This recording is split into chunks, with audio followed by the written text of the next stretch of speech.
Uşaqlar, bugün dostumla birlikte video çekilir. 74 milyon kupasını. Bugün onu 74 milyon çekecek. Bu da inşallah oyuna girse, yanımızda da bir telefon bağlandı. Zarfiye koştum telefonu girse. Güzel olur. Girdim. Gel. Başlasın, çok güzel var. Sağ ol, biraz ıslasın videosunu çekirik, ilk videosunu. Yani oyunu oynatacağım videomuzu çekirik. İndi başlayırıq. İnşallah internetimiz var. var. Birinci el.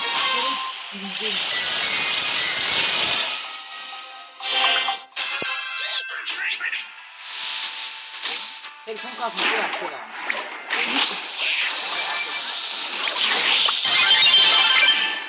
Başlayalım ben.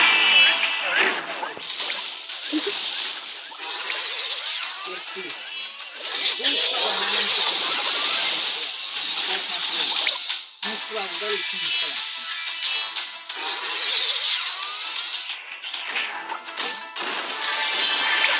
Osman'ın burasından öldüm ya. Gökçüm öldüm. Sen zırvarsan burada. Bas öldüm. Bilirim.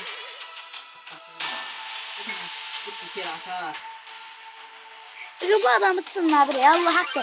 Ben balacıyım. Ben doğuşan kim, oradaki doğuşan kim görür. Ona göre adamı sınırlar.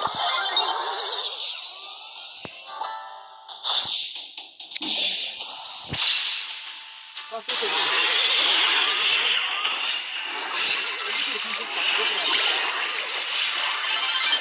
Sonra telefondu.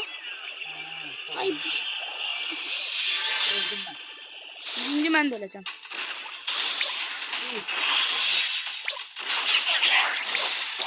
Tamam. Sen yine bir yerde dolduracağım ki ben de öleceğim.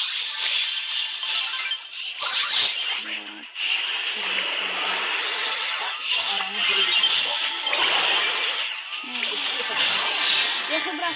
Olmuş.